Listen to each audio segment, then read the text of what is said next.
Tá começando mais um pós-jogo aqui no Camisa 12. Muito obrigado a todos vocês que estão sempre ligados aqui no canal. Já sabe qual é o nosso ritual, vai clicando em curtir. Se você não é inscrito ainda, inscreva-se agora. Se está assistindo um dispositivo móvel, considere clicar em hypar aqui para mandar essa pontuação lá para cima. A pontuação tem ficado alta pra caramba. Bora falar sobre Bolívar 2, Galo 2. Bom, antes disso, voltemos. Nessa, você nem pegar a máquina do tempo do Camisa 12, você volta lá no fim de semana, o sentimento quando o árbitro marca o pênalti pro Santos. Não é nem quando o Santos marcou o gol. Quando marca o pênalti pro Galo, que passa na sua cabeça que você está enfrentando o time do Z4, que passa na sua cabeça que você está com um a mais, principalmente, e o gol no fim com o Galo com um a mais deixa o sentimento muito amargo. Agora você volta pro Alterosa Sport. Hoje à tarde, muito obrigado a todos vocês, tem sempre ali, pelo menos hoje tinha 10 mil pessoas em tempo real lá no Alterosa Sport, e eu falo assim, ó, Galo 2, lá na tramela da KTO, né? Galo 2, Bolívar 0, porém, o empate hoje não seria ruim não, e o Toledo riu pra caramba, certo? Ok? Já que eu falei da tramela KTO do Alterosa Sport, deixa eu falar pra você que hoje eu banquei 3 apostinhas lá no site da KTO. Vou printá-las aqui, depois posto no meu story, no meu Twitter lá. 3 apostinhas que eu cravei, número de escanteios para mais ou para menos, e como o Galo abriu 2-0, ganho aumentado da KTO, cravo que o Galo ganhou o jogo, então isso me fez ganhar uma outra apostinha lá também. Continua tendo Libertadores e Copa Sul-Americana nessa quinta-feira, por isso você pode aproveitar o ganho extra lá da KTO, fazendo a marcação de pelo menos 3 opções com odd mínima de 3, que potencializa 25% aí da sua apostinha. Beleza? O link está no comentário fixado aqui.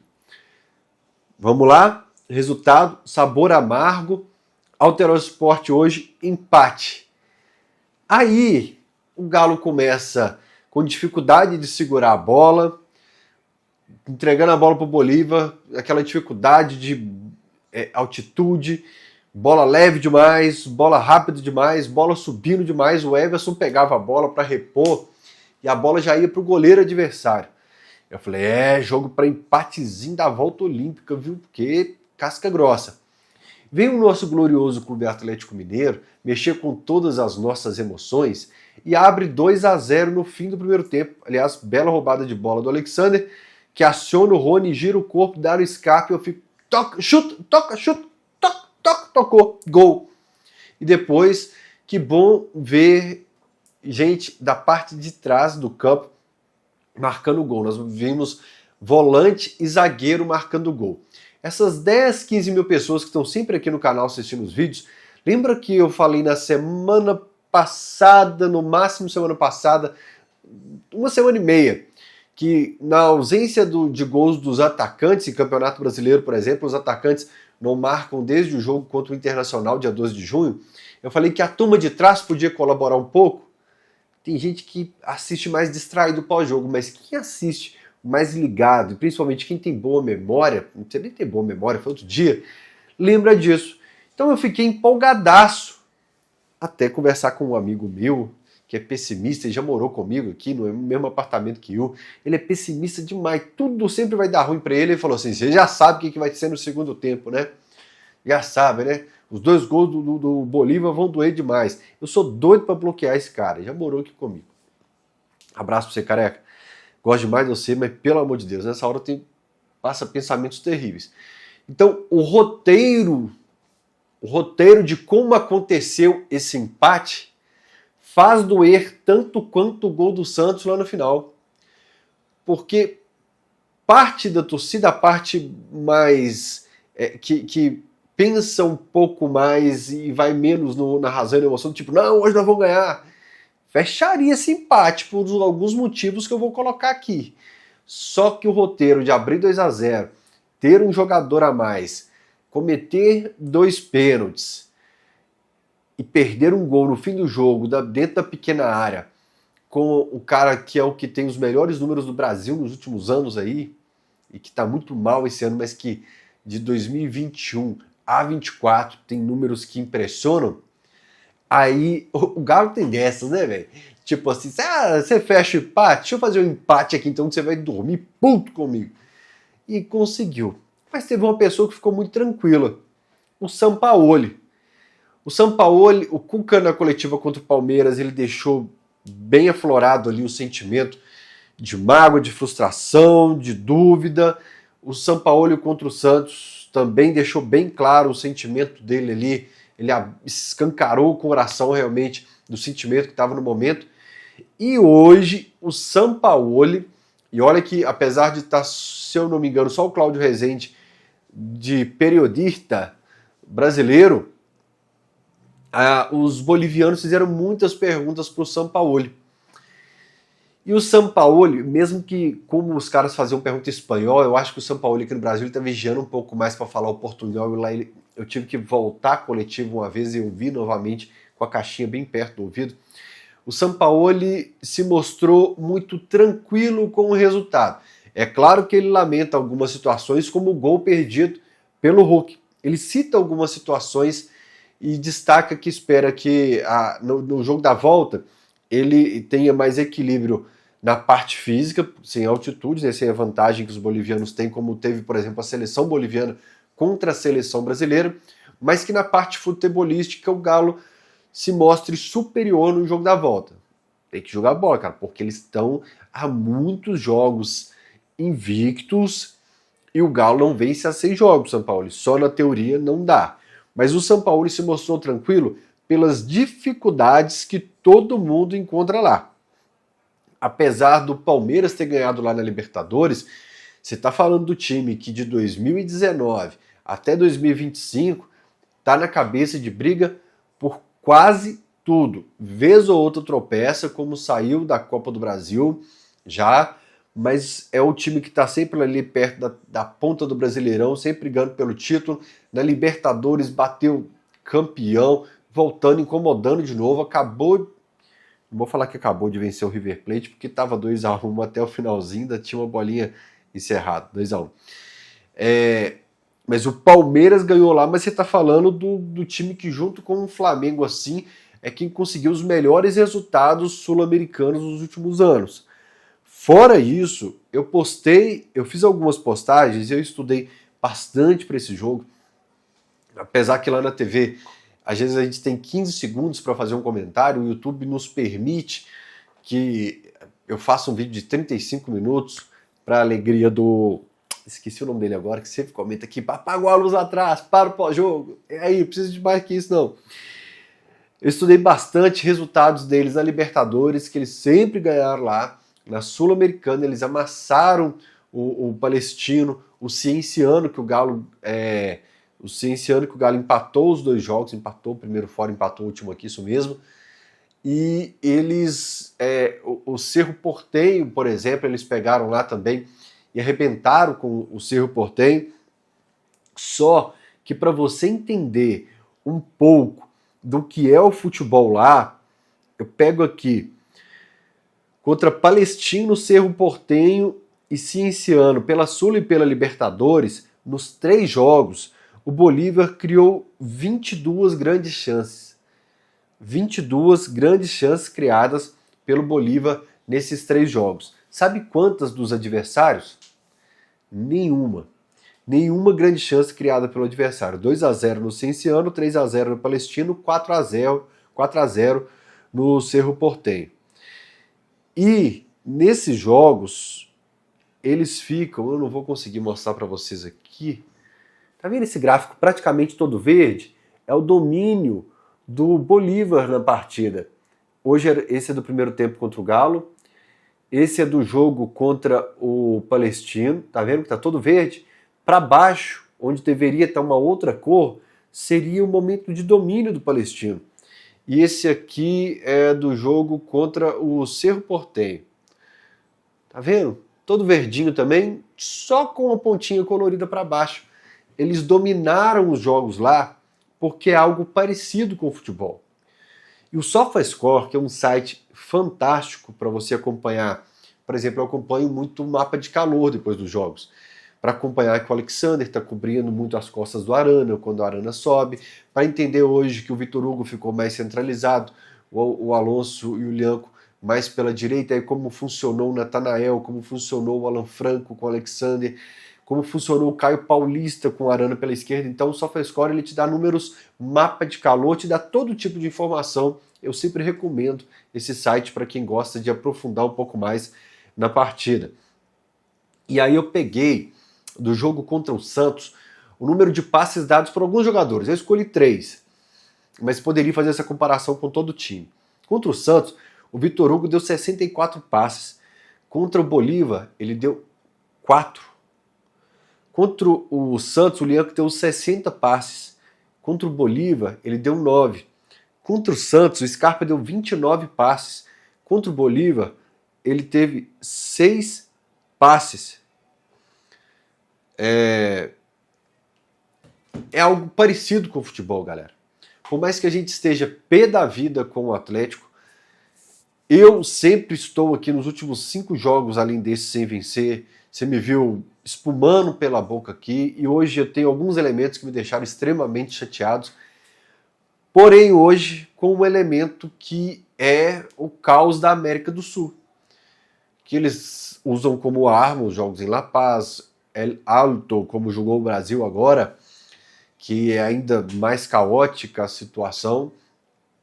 Então, não se viu nada parecido com o futebol.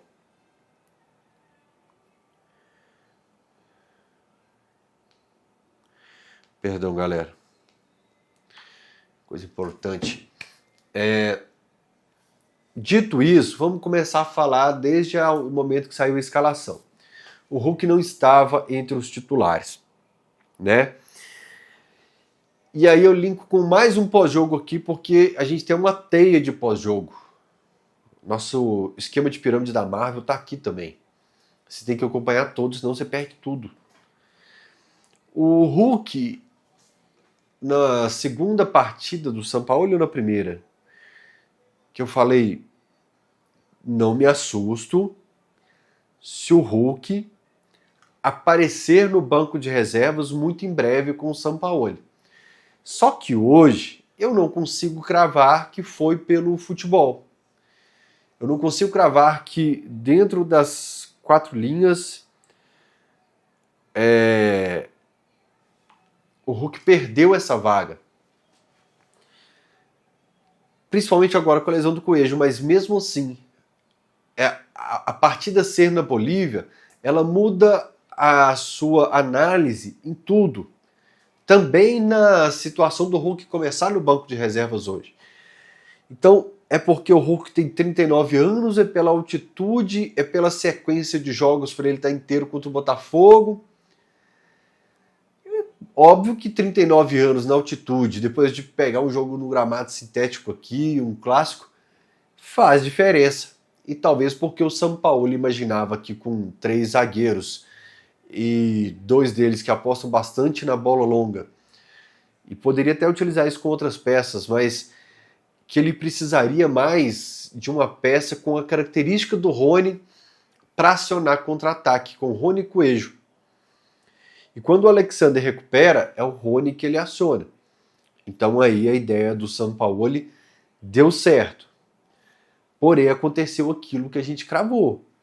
Que a gente cravou, quando eu falo a gente, é porque eu sinto que nós fazemos o pós-jogo junto. Entendeu, galera? Legal isso. Direto eu uso nós. O fato é que, nesse momento, para cogitar não ter o Hulk entre os titulares, a gente precisa resgatar o Rony do primeiro semestre. Você passa a dar mais valor para as coisas que de repente você achava ruim, né, mano? Galera, desculpa a frase, mas a gente precisa resgatar o Rony ruim. Porque o Rony horrível não dá. Então o Rony ruim nessa hora, ele seria muito útil. Vocês entenderam? Que o Rony, que não era isso tudo, hoje seria titular do Atlético. O Rony que chegou aqui marcando seus golzinhos. O Rony devia ter o quê? Até o problema com o Bucaramanga, o Rony tinha pelo menos 8, 9 gols na temporada. Então, a gente precisa, pelo menos, resgatar. O lance que o Rony fez de girar o corpo ali para acionar o Scarpa, até a semana passada ele não estava conseguindo. Ele teria escorregado naquela bola ali, ele teria batido no queixo dele e sobrado para o jogador do Bolívar. Precisamos resgatar esse Rony, principalmente porque agora a gente não tem Coelho mais em 2025. Eu estava na filosofia aqui enquanto montava a câmera, o tripé, a luz, falando, cara, no primeiro semestre, quando teve a pausa, eu falei, ó, destaque do primeiro semestre, eu votaria no Rubens em primeiro, no Coelho em segundo, e eu acho que o Lianco em terceiro. O Rubens foi embora, o Coelho só em 2026, e o Lianco, 2 pênaltis cometidos em 2 jogos aí, com a torcida criticando muito a situação dele, principalmente fora das 4 linhas. E se quisesse colocar o Hulk ali como uma esperança, o Hulk piorou de lá para cá. Não é fácil, galera. Os elementos desse período do Galo, de junho a setembro, você tem diversos elementos que te fazem voltar para a igreja, fazem quem é católico pegar mais firme no terço, independentemente da sua fé, ele aflora mais o lado da sua crença aí de que a gente precisa fazer alguma coisa por dias melhores, né? Sem Coelho, pensando no quarteto que vinha sendo escalado, com Scarpa, Coelho, Hulk e Rony, se o Sampaoli hoje fosse manter isso, quem entraria lá? Eu acho que hoje, dos males, o menor, e não é pela estatura dele, seria o Dudu. O Dudu tem 4 jogos no Campeonato Brasileiro. Depois do absurdo do STJD, ele ficou de fora de tantos jogos que nesse momento o Dudu tem, mesmo tendo estreado contra o Inter dia 12 de junho, hoje o Dudu tem 4 jogos pelo Campeonato Brasileiro. E não fez um primeiro tempo ruim contra o Cruzeiro na Arena MRV, apesar de ter entrado mal contra o Santos agora no fim de semana. Então, para a vaga do Coelho hoje, a princípio, o Dudu seria o nome mais forte pelo momento. Só que o Dudu não atende a pressão pós-perda que o Coelho atende para o Cuca gostar dele, para o Sampaoli optar por ele. Por mais que possa ter drible, jogada de profundidade, a pressão pós-perda é fundamental no estilo de jogo do Sampaoli. E nesse momento, o Dudu não conseguiria atender. Por isso, creio que talvez ele mude o desenho do Galo, colocando o Arana realmente como um ponta esquerda, como ele já vinha colocando. Por quê? Por que ele jogou o Coelho para a direita? Para não ficar, para dar amplitude para o time, já que o Arana era quase que uma ponta esquerda. Sem o Coelho, de repente ele traz o Scarpa para a direita e centraliza o Igor Gomes, mudando um pouco desse desenho. Aliás, lá no pós-jogo anterior a gente falou que provavelmente ele ia enxugar o número de peças de meio e ataque para colocar mais gente para fechar o meio, para segurar o Bolívar. E a gente acertou nessa, só que ele optou foi por um zagueiro a mais, né? Nesse novo desenho do Galo, se trouxer o Scarpa para a direita, centralizar o Igor Gomes e usar realmente o Arana quase como um ponta esquerda, com o Alexander cobrindo as costas dele, apesar que o Alexander vez ou outra pisa na área, mas aí o Alonso vai ter que subir para cobrir as costas do Arana, não tem jeito. Você pode levar o Rony um pouco mais para dentro da área para suprir a carência e a necessidade do Galo de ter alguém como referência ali. Eu sei que quando eu falo isso, você espuma a boca, você cai da cadeira e tudo mais, e muita gente vai citar até o João Marcelo. E por que eu não estou colocando o João Marcelo nesse momento? Porque ele não vem sendo utilizado, nem pelo Cuca, nem pelo Sampaoli. Não por não acreditar nele, é porque ele não vem sendo utilizado. Mas eu estou buscando aqui um novo desenho para a gente ter o homem de referência dentro da área. Caramba, eu esqueci o Hulk. Eita, Senhor Jesus Cristo. Ah, não, mas, pô, o Arana eu tô colocando como ponta esquerda, mas ele é escalado como lateral esquerdo. Então tá. Ainda dá. Ainda dá. Né? Você pode ter esse desenho com o Hulk por dentro, junto com o Igor atendendo um pouco mais o lado esquerdo. Eu não gosto quando o Igor vai pro lado direito. Mas tá vendo que na minha cabeça já tava funcionando aqui sem o Hulk, inclusive. Cara, eu confio muito que o Hulk tá guardando pro momento certo, sabe? Tipo, um empate com 1-1 com o Bolívar, até os 40 do segundo tempo ele guarda um no estilo Hulk, igual foi com o Caracas ano passado, uma goleada lá na Arena MRV, que ele fez até um sai-zica, sabe? Tipo, confiando que nesse momento precisamos desse negócio de referência na área. O problema é que para todas as peças citadas, Rony, Hulk, Dudu, Arana, Igor Gomes, a gente passa pelo mesmo problema da oscilação. Inclusive um deles, o Arana hoje, que de 12 passes só acertou 7. Muita gente citando na internet a bola aérea em cima dele.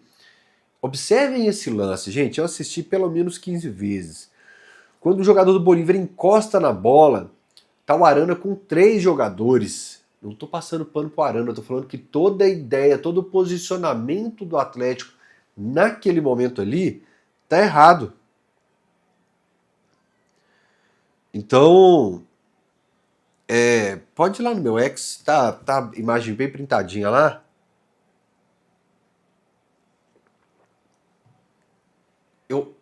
Eu imagino que o São Paulo mais uma vez vai passar esse frame e falar pra galera do tipo, que pane é essa que vocês têm?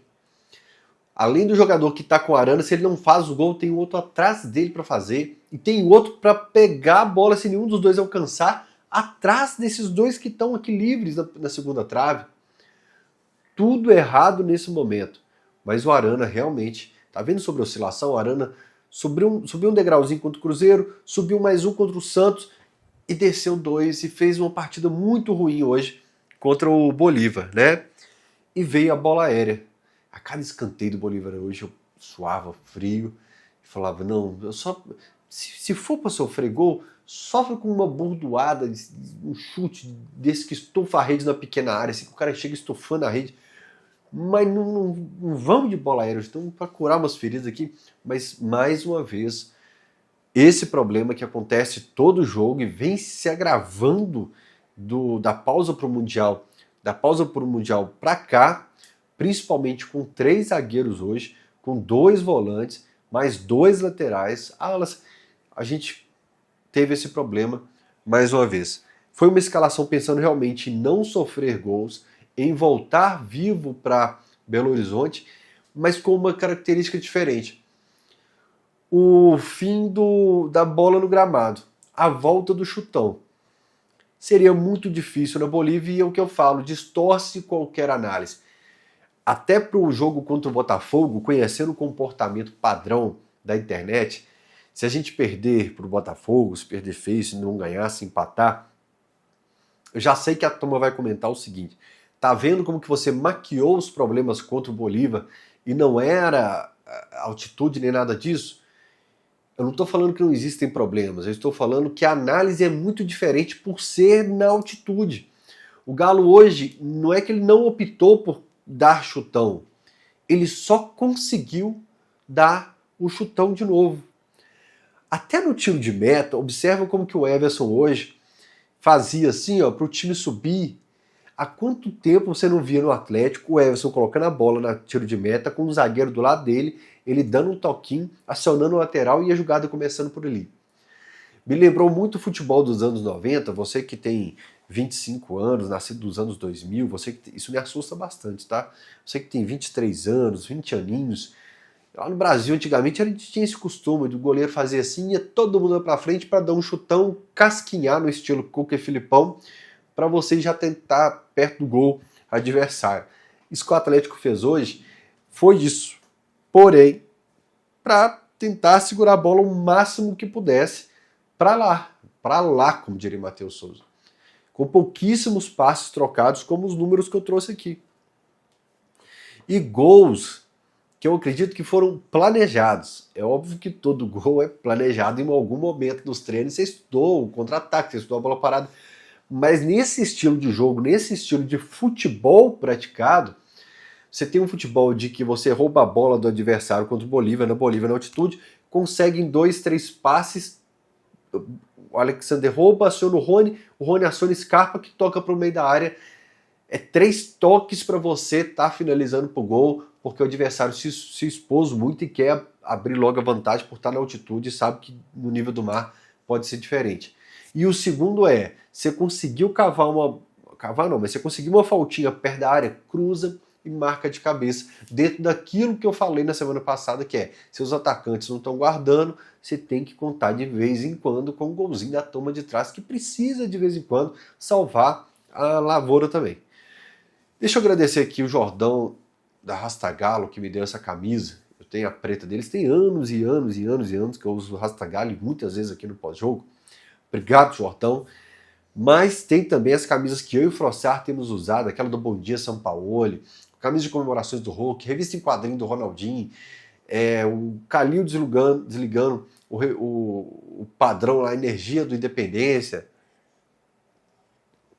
Tudo isso está no link aqui na descrição do vídeo. Por exemplo, quem está sempre conferindo esse link, quem já salvou, conseguiu comprar até desse quadro aqui, mano, que ele é meio tridimensional. Eu tô fazendo isso aqui porque ele é tridimensional, tá vendo? Ele é no estilo Super Nintendo. Ó, estilo Super Nintendo, e é o Riascos com o Vitor partindo pra bola, mano. E o Vitor de Santinho tem a máscara do Pânico lá atrás. Sensacional. São diversos produtos, não são só camisas, e o link tá aqui na descrição do vídeo do Mercado Alvinegro. Quem utilizar o cupom CAMISA12, não o numeral, tudo junto, a palavra camisa 12, D-O-Z-E, vai ter 13% de desconto. Beleza? Vamos lá para as substituições então. Nas substituições, eu sinto que o São Paulo falou, olha, eu vim para empatar, mas com um a mais, eu vou tentar conseguir algo melhor aqui. A vaca foi pro brejo. As substituições não emplacaram, o Galo pareceu mais nervoso. Eu acho que o São Paulo ele cita algo sobre na coletiva. Estou meio perdido agora sobre se foi ele que eu escutei falando isso ou se foi o meu amigo Igor que mandou isso aqui agora em mensagens. O Igor da Bianca, grande abraço para você, meu garoto, que mandou mensagem. Que a turma, tem uns 50 pessoas aqui que ficam mandando mensagem. O Pedro Henrique de Jiqueri, Yuri Marçal, que manda mensagem durante a partida, e algumas eu passo o olho aqui antes de gravar o pós-jogo. Abraço para essa turma toda. Mas tem dois jogadores muito contestados pela torcida que eu gostei das atuações hoje. E quando eu falo isso, eu gosto de falar algumas coisas, gente, no pós-jogo que vão fazer vocês cair de cadeira. Vocês vão ficar malucos, porque são jogadores que de repente você não gosta. E eu não tô nem aí, porque eu falo meio o que tiver que falar aqui no pós-jogo. Seja quem for, pro bem, pro mal e tal, e a gente só fala. O Caio foi melhor, muito melhor que o Arana, por exemplo, ali jogando pela esquerda. O Caio entrou bem. O Caio já tinha jogado bem contra o Godoy Cruz lá? Ou foi contra o Bucaramanga? Eu elogiei o Caio. Não, foi num jogo na Arena MRV. Talvez o Bucaramanga no primeiro tempo, que eu tava atrás do gol, acho que foi isso. Eu tava pela TV Alterosa e comentei com a equipe da Alterosa. O Caio tá bem nesse jogo. Minha casa é um Amsterdã, cara. Só abrir a janela pra refrescar um pouco aqui, já entra um som de balada. E o Vitor Hugo, zagueiro, também. Pausa na câmera pra gente voltar e encerrar o pós-jogo. E aí, quando a gente faz algumas postagens, que são coisas que aconteceram, por exemplo, no Alterosport, às vezes eu mostro a tela do celular, Gão, você tá inventando isso? Eu falei, Gão, são gráficos, são anotações, são números, você tá inventando isso. É a forma de sair de alguns debates. E quando a gente posta isso, às vezes alguns atleticanos ficam incomodados com as informações que a gente traz, falando que tá jogando para baixo. E não, são pontos de debate. Eu acredito que 99% das pessoas inteligentes aqui entendem o que eu vou falar nesse momento. A pulga atrás da orelha do atleticano nesse momento é o retrospecto recente em casa. A gente empata com o Corinthians jogando muito mal, um jogo que o Leandro deveria ter sido expulso. A gente empata com o Cienciano aqui jogando muito mal. E a gente ganha do Inter. Pausa do Mundial. A gente perde para o Bucaramanga em casa, a gente ganha do Bragantino, com 1 a mais e 3 substituições deles por lesões, a gente perde para o Flamengo, a gente ganha do Godoy Cruz, a gente perde para o Grêmio, perde para o Cruzeiro e empata com o Santos. Jogar em casa não é garantia de nada e não estou culpando a Arena MRV, principalmente quem é fã de carteirinha do Camisa 12 sabe que eu falo, que futebol ruim a gente apresenta fora em casa. Time desorganizado faz tudo parecer culpado. Então, não é porque está jogando em casa que saiu da altitude que é garantida a classificação. Tem que jogar bola, tem que mostrar o que o Sampaoli falou, que o desempenho, ele usa um termo na coletiva dele, que eu também postei sobre isso. Eu uso pouco X hoje, principalmente não leio muito o que a galera posta, é muita confusão, uma rede social que eu tento me blindar um pouco por causa de tudo que acontece. A turma fica brigando lá 25 horas por dia mesmo, cara. Não é muito minha vibe, não.